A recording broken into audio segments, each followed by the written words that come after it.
Hello বন্ধুরা, আজকে আমি গেছিলাম ইস্কন মন্দিরে। তবে নবদ্বীপের ইস্কন নয়, আমি গেছিলাম উড়িষ্যার ইস্কন মন্দিরে।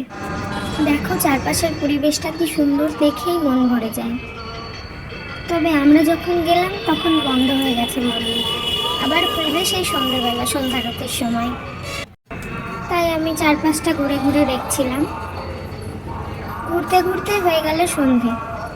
তারপরে মন্দিরের দরজা খুলল। তারপরে আমরা দেখতে গেলাম ঠাকুর।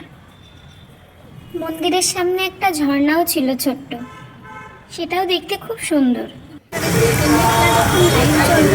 সেটা দেখতে আরো সুন্দর লাগছে। আর সামনের ওই পদ্ম ফুলের মতো মন্দিরটা তো দেখতে ভীষণ সুন্দর ছিল। তারপর দরজা খোলার সাথে সাথে আমরা চলে গেলাম মন্দিরের ভিতরে। আমিও ঠাকুর দর্শন করলাম, তোমরাও ঠাকুর দর্শন করো, দেখো প্রভুর দর্শন করে মনটা ভরে যাবে।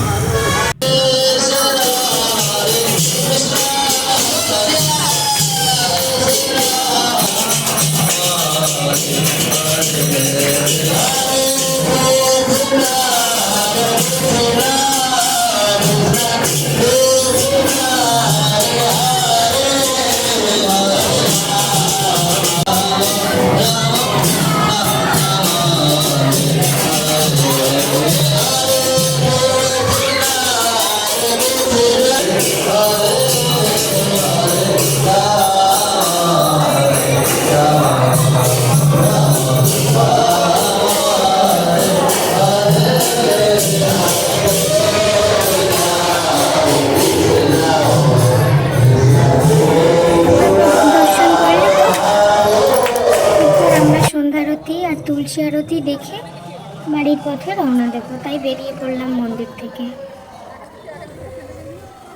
মন্দিরটা ভুবনেশ্বর স্টেশনের কাছেই, তোমরা চাইলে দর্শন করতে পারো।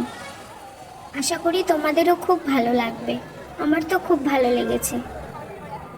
তো আজকের ভিডিও এখানেই শেষ। এখন আমরা যাচ্ছি বাড়িতে। তো তোমরা যদি চাও চ্যানেলটাকে লাইক অ্যান্ড সাবস্ক্রাইব করতে পারো। সবার সঙ্গে আবার পরে দেখা হবে। হরে কৃষ্ণ, রাধে রাধে।